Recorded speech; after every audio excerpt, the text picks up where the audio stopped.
you got to be a good recruiter. I recruited the best woman on the planet, in my opinion. And that's the only opinion that matters. So, as my wife told you all, we are specialists in finance. We help people understand how to play the game of money. We're from BK, New Yorkers. Where you at? All right, there you go. All right, so I talk with my hands, so be okay with that. Do you think? All right. So what I want to talk about is, you can hit that real quick. Yeah, hold on, back it up. Your business, that should be your path to financial freedom. See, unfortunately, a lot of people, they don't see their business as a path to financial freedom. They just see it as a way to make some money. But they don't take that money and make that money make money, and make that money make more money, and then flip it and quadruple it and quintuple it and really have it working while you just sit back and be like, man, that might work good, but. So it should be your path to financial freedom. So what do you want? Now, these are, very rudimentary steps in business. Obviously, startup, you want to ensure that your model is sustainable enough to grow and become profitable in the very near future. Most startups want that. Established businesses, you want your business to grow exponentially and have the ability to expand into other markets and preferably tap into the international market as well. And then enterprises, you already experienced massive success, and you intend to continue that success and create a company that may be qualified to become a publicly traded entity, like on the NYSE or the NASDAQ. So, and maybe even a blue chip like the Apples and the Walmarts of the world. So, you want to do that, but at every stage of your development, you got to focus on one key element: your financial well-being. See, you can make a lot of money, but you can still be living like you live in paycheck to paycheck. A lot of people don't. Some people, when I say that, they say, "Well, LeBaron, how is that even possible? I'm making $500,000-$600,000 a year." If you don't understand how to play the game is going to play you. Anybody understand that? Any sports fans in the room? All right. So, anybody good in sports? All right. So one of the things that I've learned about us as human beings, and I don't know why my whole thing coming up. But we're walking financial contradictions. See, before you hit that, who heard knowledge is power? Sure. Everybody believes it. Who believes it? Raise your hand high, because I wear glasses. I can't start the question. Start the question. What if I told you that I believe it, but it's incomplete? Yes. Applied or applicable knowledge. Yeah. There you go. Is power. Yep. Because how many master's degree people do you know that's working at McDonald's? I know a lot. If you don't get the knowledge that you can actually use to improve your life and the lives of others, then what's the point? I don't need a bunch of theory. I don't need Pythagoras, and I don't even know who that is. I didn't need to know it in high school, especially in college. And I don't have a college education. I dropped out of high school in 12th grade. But we're walking contradictions. Let me show you what I mean by that. Now, we all know to do this. Go on. Now, we all know you buy low, you sell high. Who didn't know that? Raise your hand if you never knew. Okay. However, this is what we actually do. Go ahead.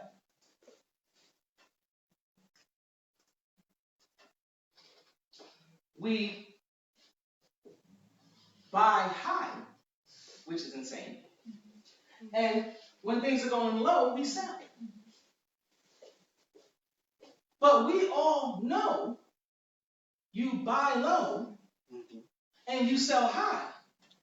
But for some strange reason, when our emotions get into the mix, our logic gets overtaken, and we're like, oh my God, I'm going to lose my money. sell it, sell. It's like, no, you gotta use your logic.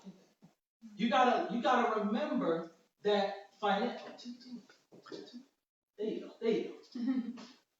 You have to remember that when it comes to your money, money is a mental game. It's not an emotional game. So you can't let your emotions get the better of you when it comes to your money, because who knows the stock market goes up and goes down? Was anybody invested in 2008? I know all y'all mad, y'all. So do you know anybody who had their 401k in 2008? Yeah. What happened to their 401k in 2008? Dropped. Was that a good thing or bad? Depends. Well, who says, raise your hand if you say it was a horrible thing. Raise your hand. Bad. 2008, market went down 40% in a 6-month period. So if you had 100 grand, it went from 100 to 60 in 6 months. Who thinks that's bad? Raise your hand high so I can see it. Who thinks it was a good thing? You made money. Yeah. Now, for those of you who raised your hand saying it was a good thing, why was it a good thing? Property was super cheap.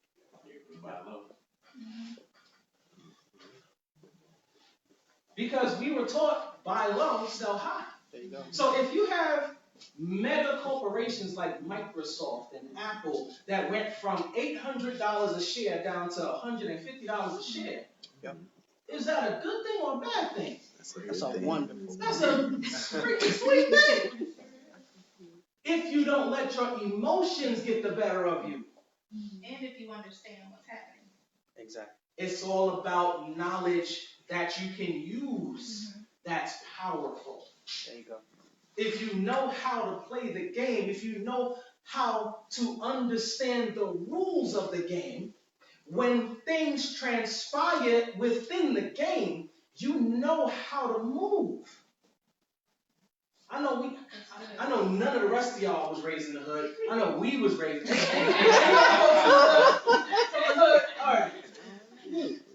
So when you was walking to the, we got bodegas in New York.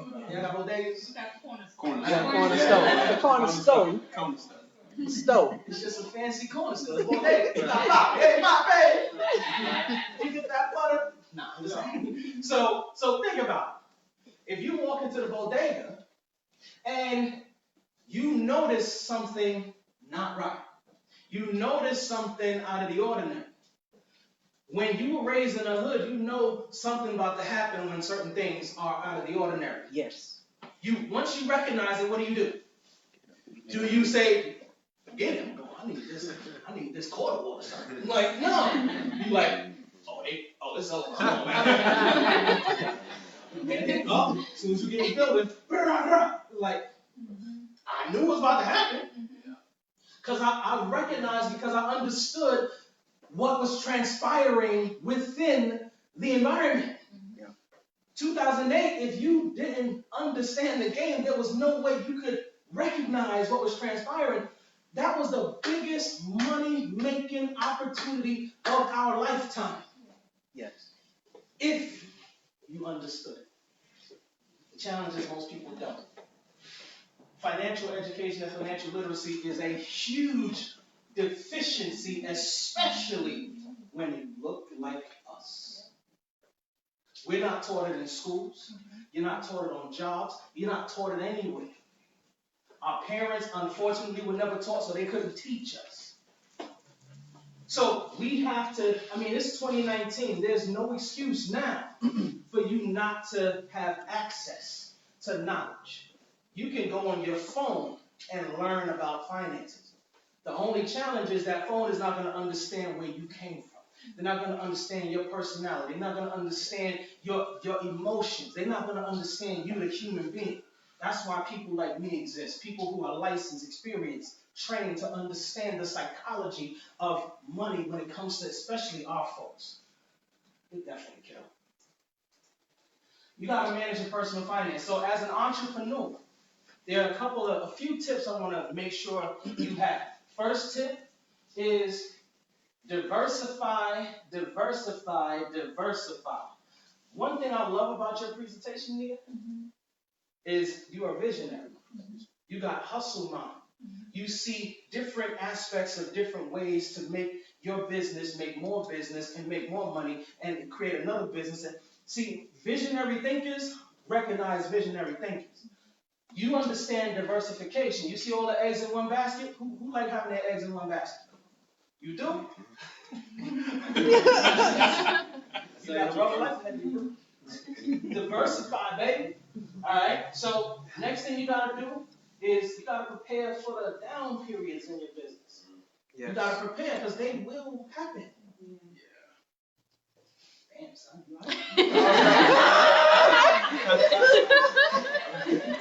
Pain right there. It's real. Trust me, I know pain. Pain. I've been in this business for 18 years. Trust me. We've had ups and we've had downs. Thank God for the ups, boy. Because they make it all worth it. So you gotta prepare for the rainy day. Next thing you gotta focus on is you gotta plan for tomorrow.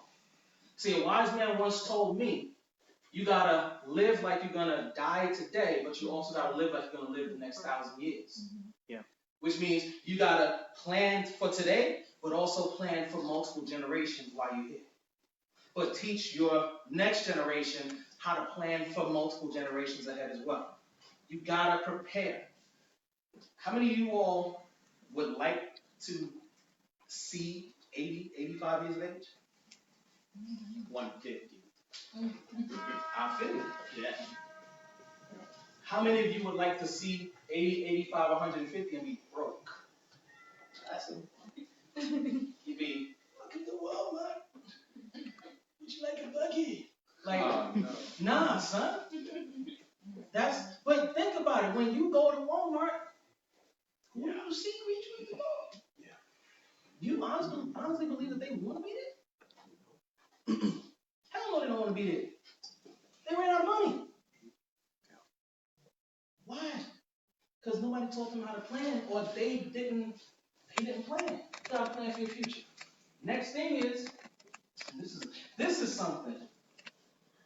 When I talk to my brothers and my sisters, we have a challenge with in a lot of cases. Live within your means. Stop trying to ball out. Stop. Stop trying to impress people that you don't even like. Freak them. Stop worrying about your hating relatives. They're like, oh, you a millionaire yet? I will be. More than I can say for you.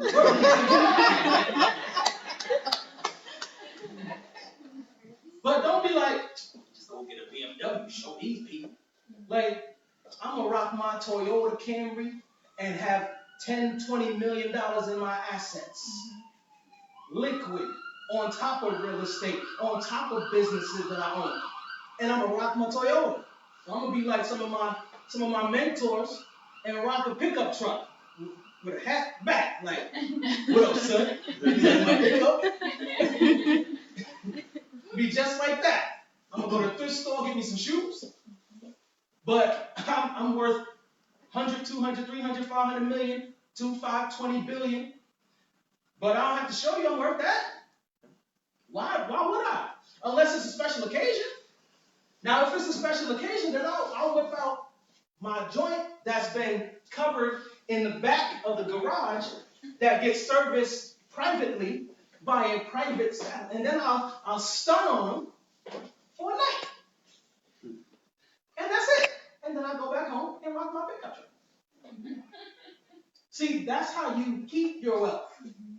And that's how you pass that wealth to generation after generation after generation, and it multiplies exponentially every generation. How many of you had a grandparent that passed away and left you wealthy? That's a problem. Live within your means so you can create greater wealth. Another tip is protect your most valuable asset. What is your most valuable asset? Call it out. Whatever you think it is. Your life and your family. Your ability to generate income is your most valuable asset. That's why you need to protect it with things like disability insurance and life insurance. Your ability to generate income is your greatest asset. It's not your house, it's not your car, it's not your jewels. It's your ability to generate income. Next tip is maximize the tax gain. Let me tell you what a big challenge that a lot of entrepreneurs have. You make a lot of money, but you don't play the game of tax deferral. You don't play the tax game. So Uncle Sam blasts you with a bill every year. And you don't realize that if I just slid my money over here, I can reduce my taxable income by $50, $60, $100,000 in this account. And then in this account, if I put monies into tax-free investment vehicles like bonds and things of that nature, where they're debt instruments, where I get an income tax-free off these things, but I avoid taxation by sliding my monies in here, then I don't get taxed. Anybody heard Jay-Z's verse when he was like, my account is so good, I'm practically living tax-free? Yep. Do you think that was just a line? Or do you think that's real? He's teaching you. You got to listen to what people are telling you. These things exist. You just got to know how to play this game or get somebody who knows the game that can help you reduce or damn near eliminate your taxation. I mean, I'm going to say this. It might be controversial. I don't like this dude, but have you seen his taxes? The President of the United States. Why do you think you haven't seen his taxes? Because he's a billionaire and he don't pay taxes. Why do you think he don't want you to see it? So you don't have to like the man, but you got to understand he knows something that you don't. Learn what he knows and use what he uses so you can set your people up for multiple generations like he did. So, hey, one more time. I'm going to teach you some rules to the game of money. Anybody heard of the rule of 72 before? Who uses the rule of 72 currently? How many? So I have more than usual hands go up. But when I said who's utilizing it, people something like looking at me. Nah. You gotta know. So explain the rule of 72. Anybody who raised their hand, explain it to me. So, whatever, as an example, if you have your money 10,000, and let's just say in order for your money to double, you divide the amount of years to 72, and that practically will tell you when your money would double, assuming interest and your rate and what have you. Stop right there. How you know I was gonna use 10,000? So exactly what he said. You gotta know how to make your money make money. You can't depend on banks, insurance companies, credit unions. Some people love the credit union. Yeah. The credit union loves you because you think you're getting a high rate of return, but they're making so much money off your money. So 3 goes into 72 24 times, bring the whole thing. 3, 6, 12%. Which would you prefer, 40, 160, or 2.5? 2.5. So if I said 12% is available, but it's risky, are you going to put your money there? Yes or no? Who said that? It's a big risk, but I'll take it. What if it wasn't a big risk? See, that's what most people think. You get 12%, you think it's a big risk. It's not. Remember, diversify. You can get that, and you could have gotten that since the Great Depression through a well-diversified portfolio. Not super risky. but you guaranteed to be broke in your future if you go with the I'm guaranteed at the bank. So you gotta understand the game of money. You gotta understand the rules of the game. See, techpreneurs are the designers of our future society. So that's why we're here. This is a tech event. I understand. First of all, I'm a tech nerd. Any other tech nerds in the house? I'm a tech nerd. I've loved technology since I was young. So I understand the trends of how techpreneurs and what they're creating. It's amazing. So you're the future designers of our society. But as you grow your business, your wealth needs to grow as well. You can have a high income, but it's not about how much you make, it's about how much you keep. Yes. And how much you can flip into other ways. If you don't take an interest in your money, it will abandon you at some point. Guaranteed. It will abandon you. And understanding how to use the instruments of the financial system as you build and grow your tech empire will allow you to use it to your advantage and allow your business to thrive well into the future. You just can't focus on your business. You got to focus on your business and your money. Because eventually, your money is going to take care of you while your business is passed on to your children's children. You understand what I'm saying? You are responsible for your own present, financially, and your financial future. And for personal consultation, workshops, seminars, and classes, please contact me. That's my IG. That's my email. And that's my cell phone. I appreciate you so much for your time. You all have yourself a wonderful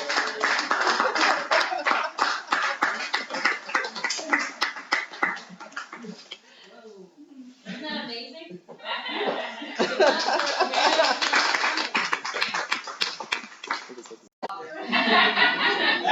And that's what but yeah, it was amazing. Our last but not least. You have a hole right there between Black tech. Oh yeah, before that. Anyone got any questions?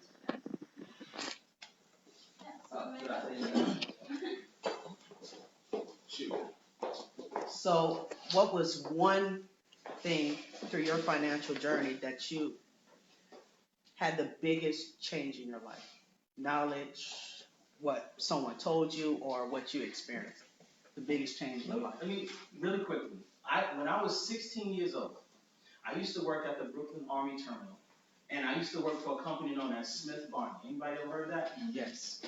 That used to be a huge investment firm all over the world. Smith Barney. I worked at 16 in the Brooklyn Army Terminal. I used to send prospectuses to all of the brokers all over the world.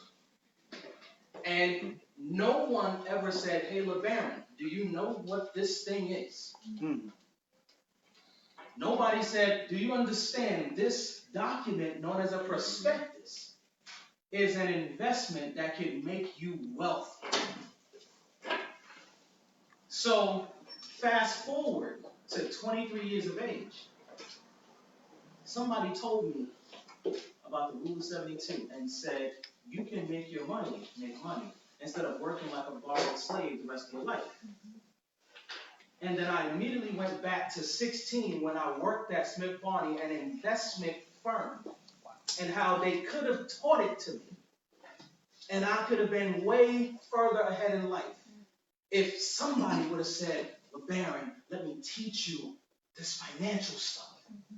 So that moment at 23, when I saw the Rule of 72, that was the biggest impact in my life in the financial realm. That showed me that I needed to do something to help people learn this game of money. So that was mine. So I know I'm very dramatic with my hands. I'm a New York. I can't help. You want me to answer too? Yeah, sure. I'm sorry, can you repeat the question? What was one thing, probably a financial experience or financial teaching that was made the biggest impact in your life? I think honestly, recently for us, we had a client that she was our client for 15 years. And at 53, a day after her birthday, she passed away. And she left a 17-year-old and a 24-year-old. And she had, she worked a decent job, had a home on Long Island, New York, cars, everything. And we were able to deliver a check to those two young men for $425,000. Wow. That's how much she had in life insurance. And the thing is that we saw their life change. Yeah. Because of that money, they did not have to sell the home or foreclose on the home. They didn't have to give up the cars. We were able, and the thing about it that's different than just a life insurance agent, because we teach wealth, is that we were able to put the $425,000 into an investment that's producing $2,000 a month. By the time these young men are in their 40s, they're going to be multimillionaires. And the youngest one is now 18, and he became like an adoptive father to them. They call him like every day. And the 18-year-old, it kept begging him, I want to buy a BMW. He live on Long Island, the girlies, right? Yeah. And I got to buy a BMW. So he's trying to talk him out of it for what? Like 3 months. Right? Finally, the oldest one, like, look, I'm tired of him. Can you please just give him the money to buy this BMW? So finally, he let him buy the BMW. But, I see how their life changed. And I could just imagine most of us, our parents will not leave us $425,000. And that could be the difference when you think about Master P. He said his grandfather left him $10,000 from life insurance, and that's how he built his empire. Yep. And that can change. And I see how these men, their life has changed forever because of what their mother did for them. And then can I add another piece to that story? The youngest brother is going in partnership with his godmother. They're going to be opening up a Chick-fil-A restaurant. Wow. Now, if you know, the average revenue for a Chick-fil-A restaurant is $4.5 million a year. Yes, that's the average revenue. They're going to be on Long Island. The only Chick-fil-A. They don't only Chick-fil-A. It's about to go down. And I'm their financial advisor.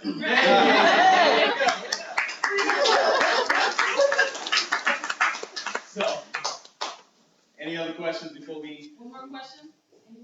Go ahead. How do you break the trust barrier when meeting a potential client for the first time? Well, that's an easy one.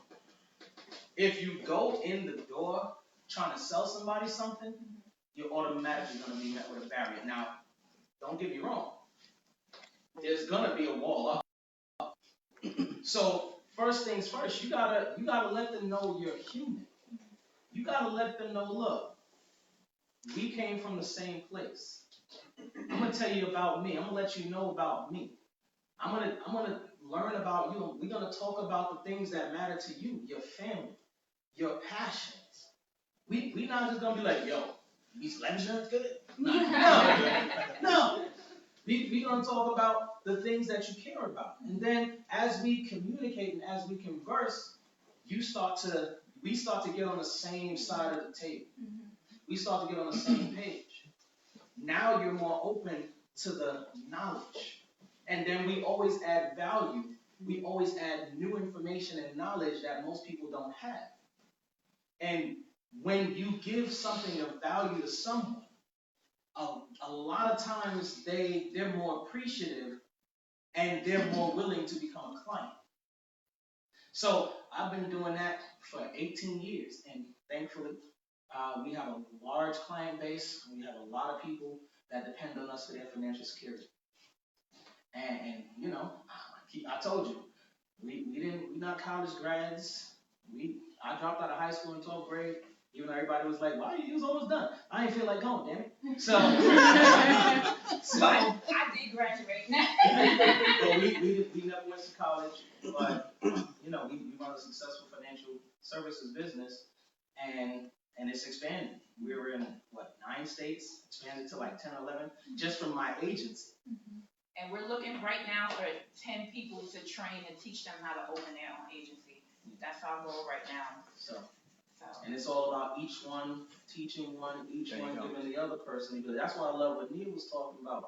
How, the profit sharing partners, that's how we gotta be in business. You gotta create and design a game plan where it's not just you being the top dog. You can give other people a shot at being top dogs in their life. Yeah. Man, it's a beautiful thing. So hopefully that answers your question. I know I go off on tangents. Give it up for them one more time.